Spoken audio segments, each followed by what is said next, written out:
The armholes on this are... Focus on it. I lost yarn chicken. Yay! I'm so happy with this. We ran into some shenanigans.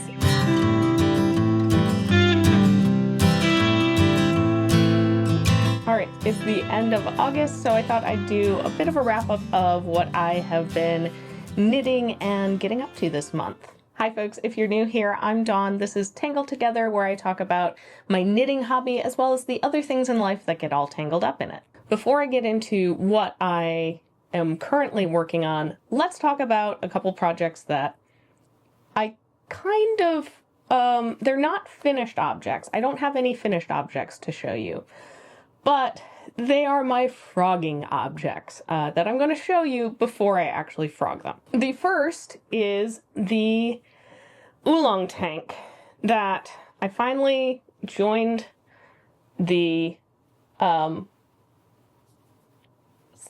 sleeves, shoulders together, and like, it's a tank. I'll insert some shots of myself wearing it. Because, and the reason I'm going to frog this is twofold. I don't think the yarn actually worked super great with the lace pattern. I feel like up close you can see it really well, but a little bit far away you lose the lace pattern completely. As well as the armholes on this are, I can fit my head through the armholes.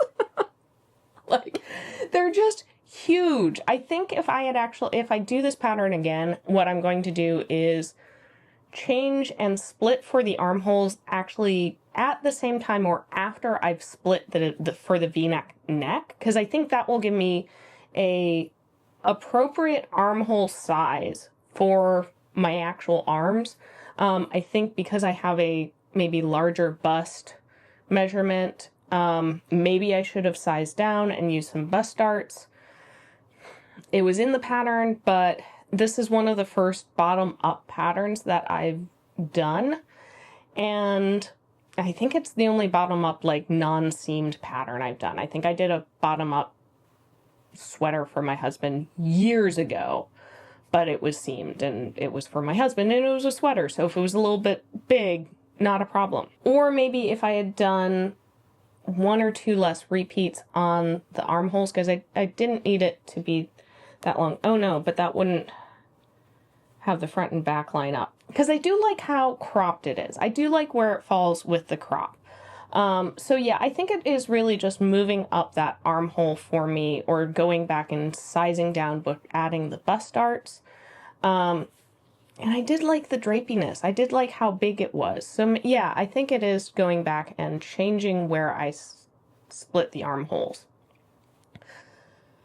But yeah, I'm not pleased with this. Like, I am sure there are some people that would absolutely love this, and I can see this working for somebody, but just me personally, I'm not going to reach for this. I'm okay with a little bit of my bra showing, especially if I'm wearing like a sports bra or something like that. I can't get away with no bra. And I just don't think that I'm going to really light. But yes, I'm not super pleased with how this turned out. And I just don't think it's something that I will wear. Like, and I want to wear the things that I knit. And I also don't, like, there's nobody in my life that I know would definitely wear this and it would fit them. So I'm going to frog this. And instead, I think I'm going to use this yarn to make a soft currents tee. It's a more recent pattern. It wasn't out when I first started the oolong tank. And it is knit up in a variegated, so that's nice. It's a little bit more of a tonal yarn than this is, but it's a tee, it's top down. And yes, I do think that someday I will do an oolong tank with the armhole changes in mind. And also I think I'm going to do it in a solid color and maybe a lighter color to really let the lace, those lace details shine. But it will not be with this yarn. So you are going to be frogged. I do love the feel of this yarn, so I'm very excited to have something knit up in this. But I'm going to frog it and start a new project. And that project probably is not going to get started this year because I want to start knitting stuff I can actually wear. So the other project that I did some more progress on in August that I decided I'm going to frog are the trailhead socks. You can see I am so close to finishing the toe, but I only have this much yarn left. I failed. I lost yarn chicken. And talking to some friends, I don't want to do the toe in a contrast color. I just think it's going to look silly. And I'm so close on yarn that I think if I do this, I did this in a size that was large enough for basically like a men's sock. Thinking like I could give this to my dad or my husband. But I think if I sized down to something that would fit me, I could definitely make this with one sock taking one ball. And I like the pattern. I like the choices I made with it. I just wish I had just a little bit more yarn. So this is also going to get frogged. That was stuff that mostly I knit in July. July, I feel like, is just my month that everything I knit is just not going to count. So I was able to find a little bit more time to knit this month. I went on a family vacation with my daughter to visit my sister-in-law as well as my mother-in-law, which was a lot of fun. My kid did great on the plane. We ran into some shenanigans on the way back with our flight getting delayed and boarding a plane and then immediately being told to deboard a plane and rush over to another gate and get on another plane and then getting stuck in Chicago overnight. It was a whole thing. Not super happy with Southwest right now. But the trip was great. My kid handled it fantastic. Like, had a little bit of a meltdown when we were leaving at the airport because she realized, like, that was the moment that I think that it became real. Like, oh, we're leaving grandma and her aunt and she's not going to see them for a couple months. Probably Thanksgiving, I think, is the next time we're going to see them. That's the thing you run into with family that lives in different states. Like, you don't see them all the time. But she handled the plane rides great. We were able to find, like, a little play area in the Chicago airport, and I was able to, like, sit and knit while she played, as well as I was able to knit quite a bit on the plane, and actually quite a bit on our trip, because we did quite a bit of driving to get to, like, the zoo, and we went and did a safari, just where we were, kind of everything was like a hour drive. So yes, let's talk about some new cast-ons that I did on August and are my works in progress. First cast-on is a set of fingerless mitts. Well, it's only one right now. You can see I did not do a whole lot of progress, but I cast this on with the idea of I wanted to have something on the go already started that I could bring with me for this trip and have something small that I could throw in my luggage. You know, it's a single skein of yarn that I'm going to use to make both mittens. Mittens don't take up a whole lot of space. It was going to be using wooden needles. Didn't have to worry about TSA taking my needles. And I knew I was going to be happy with this. Originally, I picked up this yarn. I will put the yarn info right here because I don't have the ball with me right now. With the idea of maybe doing a shirt in it. I picked up a few different colors of it at a going out business sale because it's so soft. It's like an alpaca wool nylon blend. But then I realized it would be really great for doing fingerless mitts, which I want to make myself a pair of fingerless mitts. I love this color. As well as the other two colors I got kind of a like silvery gray and then a very vibrant yellow. I think would look really great for fingerless mitts. Great gifts. Like, I think I'm going to make up a yellow pair for my kid's teacher. And I might also be able to do a yellow pair for the librarian at the library who does the like children's stuff, because she has been fantastic this year.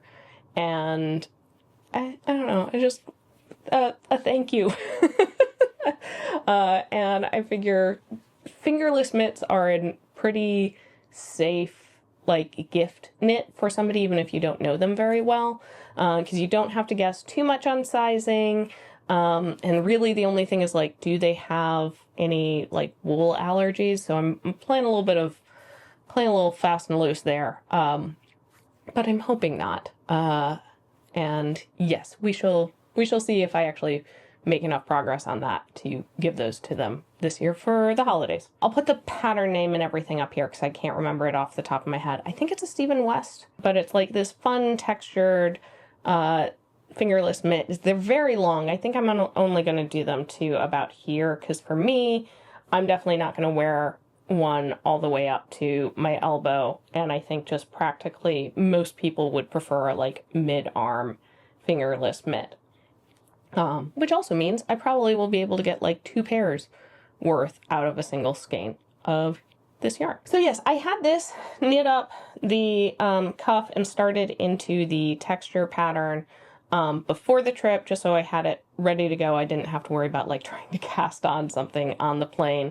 And I packed this in my luggage. But then I also brought yarn for another project. After having the disappointment of the oolong tank not turning out how I wanted it, I decided to cast on the Dido Tee by Sari Nordland. And this was something that I had picked up yarn actually about the same time that I picked up the oolong tank yarn. And I have been wanting to knit this, and looking at the patterns, like, I feel super confident on the yarn combo and the pattern and how it's going to fit. And this I have been almost monogamously knitting on. I made a huge amount of progress on the trip.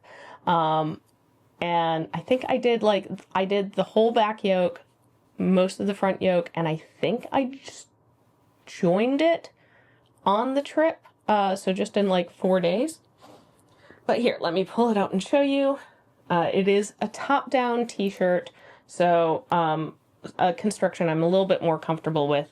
But yes, look at it. Yay! I'm so happy with this. Oh, and I like the color. Like, it's such a nice, like, feel like much more spring, summer, but I'm going to wear it into the fall once it's done. I mean, it's not too far off of this, like, other purple color that I'm wearing. I need to knit some more things other than purple. I do love purple, though. And yeah, this is Kim Dye's yarn, the Cronut. So it is a merino silk blend. It feels so just buttery, and the silk gives it that like cooling effect, but the merino gives it that softness and bounce. I love the drape on this. I'm getting pretty close to the bottom of the body, and then I think I'm going to do the neck, go back and pick up the neck and then do the sleeves, because then I can kind of really decide how long I want the sleeves. I do like that in this pattern, Sari Nordland kind of says like customize the sleeve length, like knit it to whatever length you want, and suggests like trying it on at several points to see. And yeah, I'm just so happy with how this turned out. The lace pattern has been pretty easy to remember. I've still been working off of the chart, especially when I was like, when we're on the trip, because that was, you know, doing the shoulder part where you're picking up and creating stitches to kind of bring it down around. Yeah, this is so happy. I've really only been knitting this for 2.5, 3 weeks now. And just, it's been flying off the needles. It's a sport weight, so a little bit of a break from all the fingering weight projects that I have been doing, and very happy. I'm hoping to have this finished in September and be able to wear it before it gets too cold. Granted, I'm wearing a sweater now. It's still like in the high 70s here, so we're not getting like cardigan bulky sweater weather anytime soon. I kind of threw the sweater on for the video, and I'm gonna honestly take it off as soon as we're done. Do you want to get your pickle and hop up? Hi, Ripley. You want to say hi? The hard thing of having a black dog is she just disappears on camera. Ripley, Ripley. Nope. Okay, bye. Too nervous. Why? You'll lay on this couch the entire time I'm working, but as soon as I start filming, you're like, nope, too scared. You goofball. But yes, the other project I've been working on is a sock. Let's see if you can see this. So I'm doing a toe up, and this is I'm kind of improvising the pattern for this. I took the toe up instructions from a sock book that I picked up from Knit Picks years ago it's actually really nice. It's got a bunch of different patterns, like textures or lace patterns that you can do on the foot and the leg of the sock. And then it also has 3 different toe up methods, 3 different top down methods that you can mix and match. So it's got 3 different bottom up toes, 3 different bottom up heels, and then 3 different top down toes and 3 different top down heels. And so I use that to do the toe, and I'll also use that to do the heel. And then I'm just doing this broken rib stitch that, focus on it, might be a little too bright to see. This broken rib stitch that I think is in the Colina socks that I've knit those before, but those are top down, and I really wanted to do a toe up. I prefer doing toe up, especially for myself, because then I can kind of try it on as I go. And also after having the trailhead sock run out of yarn, it's easier if you can shorten the cuff a lot easier than shortening a toe. So yeah, I'm happy with these. These have also been a very easy pattern, especially after I got the toe done, to just work on at the playground, work on it in the car while I'm waiting to pick my kid up from school. And I'll just have it in this little project bag on my hand, knit this, and walking around watching my kid on the playground. So, yeah, I think once I'm done with these, I'm going to move over to working on those fingerless mitts, not knits. So that is all of the knits that I have for this month. I feel like it doesn't feel like a lot, especially because I don't have like any finished object to show you. My cat knit sweater is still in progress. I just haven't picked it up to do the second sleeve. And I think I'm going to do that once I am done with the Dido tee, because then I can actually wear it. It will be cool enough, I'm sure, by then that I can wear it. And I'm so excited to wear it. And yes, as far as future plans for knitting goes, I'm going to be working on those fingerless mitts. I also just ordered the yarn for my book club cardigan that I'm so excited to make. It is it's not Winkle. I keep forgetting what the color is of that yarn. Is it Winkle? I think it's Winkle, actually. It is Winkle. In Knit Picks Simply Wool. So it is an undyed wool. Very excited to have a good neutral all-over cable cardigan that I can just throw on over everything. Yeah, so I'm going to be starting that pretty much as soon as the yarn comes in, because I cannot wait for that. And then I also think I'm going to do a Hannah cardigan, which is a half fisherman's rib cardigan for my daughter. And I think for that I'm going to use some yarn I got in the Joann's going out of business sale. This Big Twist menagerie in the color Hummingbird. I just think great, some fun colors for like little kid cardigan, so if you didn't watch my cardigan video, she started school. She's been doing great. We've had a couple rough days, but I honestly was ready for a lot worse. Have had a few like nighttime struggles, especially getting to sleep because she's now taking a nap during the nap time at school. It's a short nap, but she had previously dropped her nap, so she's just not as tired when it comes to bedtime, and we're working on that. With school, she has a bit of a school uniform, but when it comes to like sweaters, outerwear, stuff like that, like they want to have something at the school for it's a little chilly or the building is cold, even if it's warm out. So right now she has her Ava Cardigan Jr. at the school, but I wanted to make another one and thought this was just a lot of fun colors that will go with so many different things. And I want to try half fisherman rib.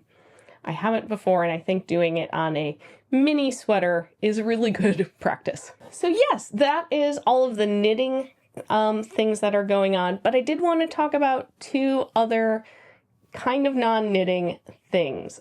Figured maybe I'll start throwing in like what I'm reading and talking about what I'm reading and like games or stuff like that in case you folks are interested. So the first thing I want to talk about is an app called Focus Friends. You can set a timer, and the idea is like set the timer and you don't pick up your phone, you don't mess with your phone until the timer goes off, and your little bean, your little friend, knits. They knit socks, and if you get the like pro membership, or if you pay for the advance, they also knit scarves, and then you can trade those for things to decorate their little space. This came out at a perfect time because the first couple of days I was working from home after my kids started school, I realized I needed a timer. I needed something to remind me to take breaks because I absolutely wasn't. I had just gotten out of like my body knowing and cluing me in like, hey, you need to get up and stretch. Like my body used to be really great at doing that when I was like in an office and working. But since working from home and having a kid, I just have gotten so out of the habit of needing to like pay attention to my body that much that because all of my breaks for work were tiny human related. Like I would work during her nap or I would work while we were, at the thing at the library and she was focused and I could half pay attention to her and answer some emails or work on something that I could be listening and just needed like visual eyes on. Or I was working from home while she was playing. And so, every few minutes, sometimes I would get like a 10, 15 minute stretch of like focused work time. And then she would need something. So this actually has been really great for me because I'm able to say like, okay, I'm going to set like 30-minute timer. And for me, it's less of the like not looking at my phone, staying off my phone, because if you do pick up your phone while you're still supposed to be focusing, the friend drops a stitch and is sad and doesn't knit as many socks. So it's less of that for me. I find I'm not as tempted to like pick up my phone in the middle of working on stuff. But it gives me a good like 30 minutes and then you can also set like a break timer. I haven't been setting a break timer usually because I will just like get up, go get a glass of water and come back and that's my break, or go make myself some food, do 5-10 minutes worth of housework and then get back to work. But it's been great and I love that it's knitting. Like it's so cute, it's so fun. I do kind of wish that I could like dress my bean in the knitwear. I don't know, maybe that's something that'll come out at some point. If you've not checked it out, Focus Friend. The other non-knitting related thing I want to talk about is a video game I've been playing a decent amount. Like, especially for me, I've had a lot less time to play video games since my kid has been like, I played a lot when she was a newborn because it was something that was like, I could just like, she could be laying on top of me while I played a video game. But kind of since she's been a lot more mobile, play a lot less video games. But I have been playing Tiny Bookshop, and it is adorable and wonderful. You have this little like mobile bookshop. It's in a little trailer, and you stock it and decorate it, and you learn the people in town, and you make book recommendations, and the books in your bookshop are actual books. Like, so many of the books are also ones that, like, I have on our bookshelf. Like, I know the books, so that's been really great with, like, making recommendations. I've been like, yeah, you're gonna love The Fault in Our Stars. Or like, yeah, you're gonna love Dune. Here's Hamlet. You know, there's the whole classics, like they have the different genres and stuff like that. And it's just been a very fun, cozy video game. But I especially love that it has actual books. There are a handful of books that I think are like specific to that video game because they're about like that region. And you slowly unlock these different storylines and different places.